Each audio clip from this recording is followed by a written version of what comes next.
Şu anda güncel durumda Doğu Türkistan'da neler oluyor? Müslümanların oradaki sıkıntıları ne tür problemlerle karşı karşıyalar? Evet, 1949 senesi Çin Doğu Türkistan'ı işgal ettikten sonra zaten sistematik bir şekilde asimilasyon politikasına devam etti. Ve son 5 yıldır, 2016 yılından sonra ise bunu arttırarak asimilasyonu bir soykırıma doğru götüren bir politika izlemeye devam etti.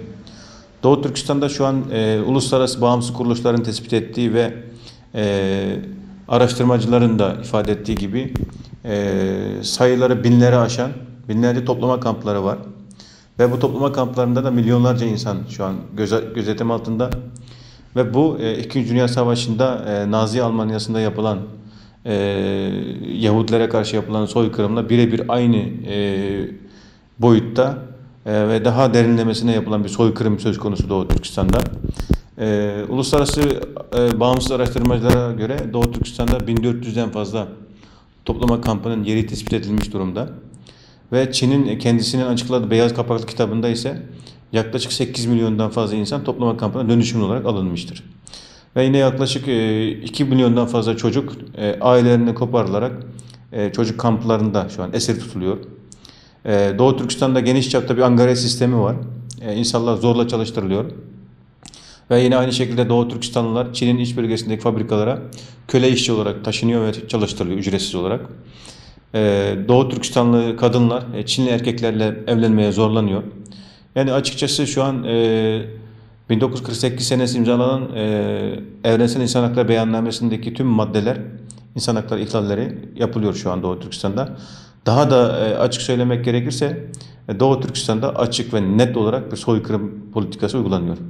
Şimdi Doğu Türkistan komşu olan bağımsız Türk Cumhuriyetlerinde yaklaşık milyona varan 1 milyona kadar Doğu Türkistan kökenli insanlar yaşıyor.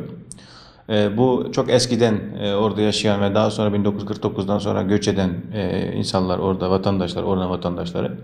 Onun haricinde 2009 Urumçi katliamından sonra Doğu Türkistan'dan bir kaçış başladı. Sonra 2017'ye kadar bu devam etti. 2017'den sonra ise Doğu Türkistan'ın girişi çıkışı tamamen şu an yasak. Yani kimse Doğu Türkistan'a geri dönemiyor, kimse de çıkamıyor. Bizim araştırmalarımıza göre yaklaşık Türkiye başta olmak üzere yurt dışında toplamda Doğu Türkistan'dan çıkan 100 bin civarında Doğu Türkistanlı'nın olduğunu düşünüyoruz. Net bir istatistik rakamımız ne yazık ki yok. Ama Türkiye'de mesela 60 bin civarında Doğu Türkistanlı yaşıyor.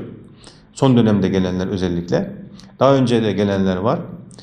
Avrupa'da yine 10 bin kadar, Amerika'da 10 bin kadar toplarsak aşağı yukarı 100 bin kadar bir kişi var.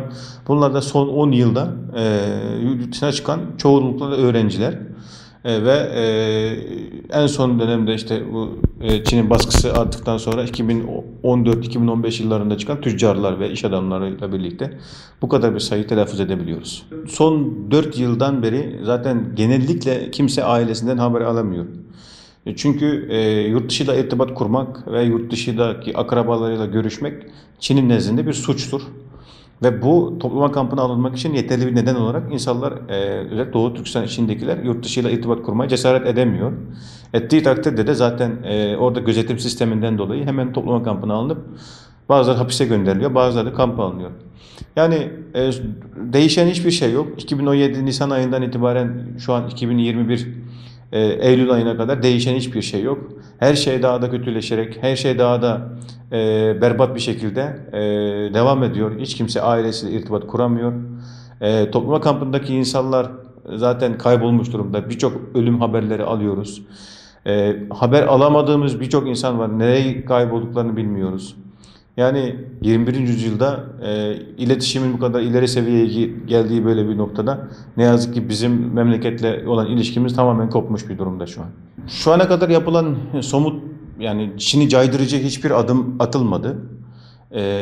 Ülke parlamentoları Doğu Türkistan'da olan Çin politikasını soykırım olarak tanıdı. 7 ülke parlamentosu tanıdı. Birçok protestolar, işte raporlar zaten yazılıyor. Her şeyin açık bir şekilde ortaya koyduğu bir tablo gözümüzün önünde var şu an. Ama Çin bunu yapmadan önce zaten böyle bir şeyleri karşı karşıya geleceğini tahmin etmiştir büyük ihtimalle ve ne tür önlemler alıp bu soykırımı bitirme yönünde nasıl çalışma yapacağını biliyordur.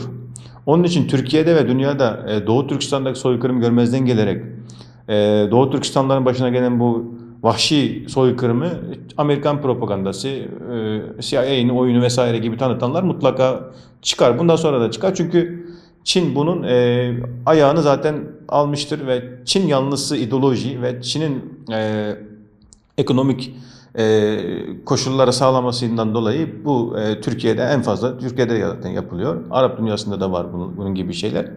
Ama Türk kamuoyu olsun, dünya kamuoyu olsun zaten binlerce kanıt, binlerce ispat zaten ortada duruyor. Buna pek itibar etmezler kimse. Ancak bunlar bir görev telakki ettikleri için kendilerine bunlar görevini yapıyor. Biz de kendi görevimizi yapıyoruz ama ne yazık ki şu an hiçbir ülkeden ve hiçbir toplumdan Çin'i caydırabilecek somut bir adım şu ana kadar ne yazık ki atılmamıştır. Türkiye başta olmak üzere diğer İslam ülkeleri yani Çin'e karşı bir tavır alarak bu soykırıma dur diyemezler mi? Ya da ne şekilde yapılmalı?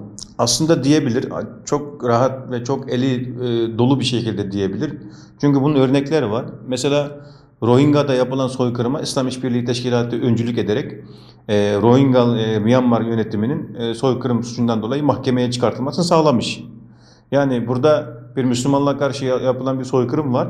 Doğu Türkistan'da aynı şekilde Müslümanlara karşı yapılan, etnik Türklere yapılan bir soykırım söz konusu. Burada fark eden bir şey yok. Orada da bir soykırım var, burada da bir soykırım var. Burada İslam İşbirliği Teşkilatı birçok ülkeden oluşan bir kuruluş, uluslararası kuruluş ve Müslümanlar temsil etmek üzere kurulan bir kuruluş. Mesela burada hiçbir ülke tek başına Çin'le karşı karşıya gelecek diye bir şey söz konusu bile değil. Burada çok fazla ülke üye buna ve ülkeler bir araya gelip Rohingya'da yaptığının aynısını Doğu Türkistan içinde yapmaları gerekiyor. Yani bir ülkeyi işlerinden seçip Uluslararası Adalet Divanı'nda Çin'in yargılanması için Birleşmiş Milletler'de bir oy toplaması ve Çin'in yargılanarak burada soykırımın durdurulması için çok kolaylıkla adım atabilir ve böyle bir hakkı da vardır zaten İslam İşbirliği Teşkilatı'nın. Çünkü Doğu Türkistan'da yıkılan camilerin haddi ve hesabı yok şu an. Doğu Türkistan'da Müslümanlara yapılan zulmün haddi ve hesabı yok. Yani yıkılan camiler son 4 yılda 16 binden fazla camiyi yıktılar mesela. Medreseler, türbeler, mezarlıklar yerle bir edildi. Yani Müslümanların doğudaki bir kalesi olan Doğu Türkistan, İslam'ın bu kadar yayılması için ilk adımların atıldığı Türkistan bölgesindeki bir coğrafyada İslam'ın böyle direkt yok edilmesi, Müslüman dünyasının da buna karşı tepki vermemesi ve hatta Çin'i destekleyen açıklamalar yapması asla kabul edilebilir ve bizim içimize sindirebileceğimiz bir şey değil. Mutlaka İslam İşbirliği Teşkilatı Rohingya'da yaptığını aynısını Rohingya Müslümanlarına nasıl sahip çıktıysa Doğu Türkistan'daki Müslümanlara da aynı şekilde uluslararası hukuk çerçevesinde sahip çıkmaları gerekiyor ve elleri de dolu dolu bu işi yapabilirler.